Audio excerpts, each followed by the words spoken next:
Anaandika Godbless Chilema. Taarifa za uongo na mateso na mauaji ya raia. Mwaka 2011, jijini Arusha, kulitokea sakata zito la mauaji yaliyosababishwa na polisi kufuatia maandamano ya wananchi waliopinga uchaguzi meya feki wa Arusha mjini. Tukio hilo liliacha majeraha makubwa katika mioyo ya wananchi na maswali mazito kuhusu matumizi ya nguvu za dola dhidi ya raia wasio na hatia. Katika mazingira hayo, waziri mkuu wa wakati huo, Mizengo Pinda, aliwasilisha taarifa bungeni ambayo haikuwakilisha ukweli kamili wa kilichotokea Arusha. Nilihisi dhamira yangu ya uongozi na uwakilishi wa wananchi inanitaka nisikae kimya. Nilisimama hadharani na kusema wazi kuwa taarifa hiyo ilikuwa ya uongo. Nilimwambia waziri mkuu kuwa alidanganya bunge na kwamba uongo aliousema angeweza hata kumfundisha shetani mbinu za uongo. Nilisisitiza kuwa nilikuwa na ushahidi wa kuthibitisha nilichokisema.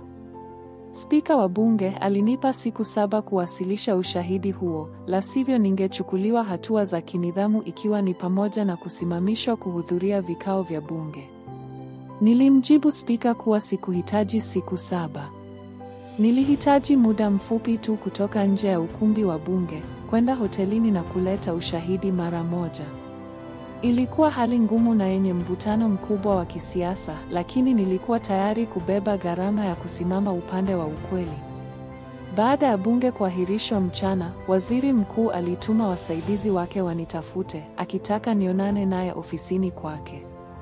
Niliitikia wito huo.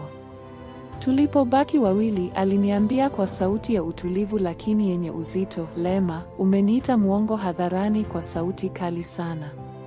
Unadhani uongo wangu ulikuwa upi? Tafadhali nieleze."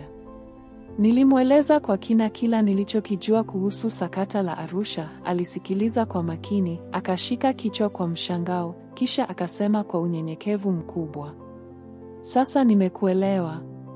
Hatuhitaji kuendelea kulumbana ndani ya bunge.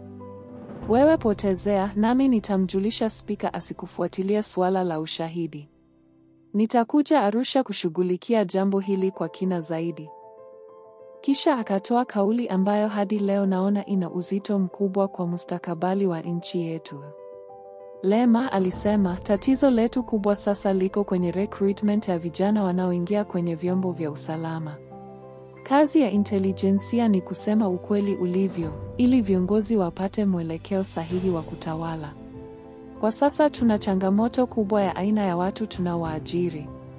Kuna kazi kubwa sana ya kufanya." Maneno haya yanaeleza kiini cha tatizo kubwa linalolikabili taifa letu kwa sasa. Watu wengi wameuawa, wameteswa au kupotezwa si kwa sababu walikuwa na hatia, bali kwa sababu ya taarifa za uongo, majungu na uzembe wa kitaaluma ndani ya mifumo ya usalama. Wapo wanaoandika au kuwasilisha taarifa nzito na uongo za kiintelijensia bila uchunguzi wa kina, wakati mwingine katika mazingira yasiyoheshimu hata thamani ya uhai wa binadamu. Mwaka 2020, nilipokuwa natoroka nchini, nilikamatwa nchini Kenya. Niliwasikia baadhi ya maafisa wa vikosi maalum Kenya wakisema kuwa mimi na wenzangu tulikuwa tunapanga kupindua nchi. Mke wangu Neema alisikia maneno haya ya uongo katika masikio yake. Kwa huzuni na hofu, aliniuliza, "Godbless, ni kweli ulikuwa unataka kupindua nchi?"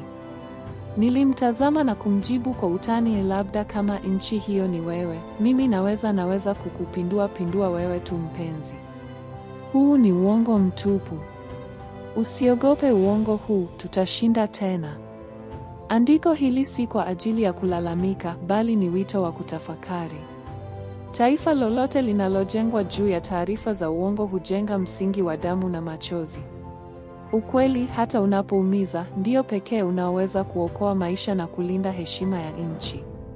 Taarifa za majungu, uongo, umbea na ulevi zimeumiza watu wengi sana kibiashara, kijamii, makazini, na wengine wamefungwa na hata kuuawa bila hatia yoyote.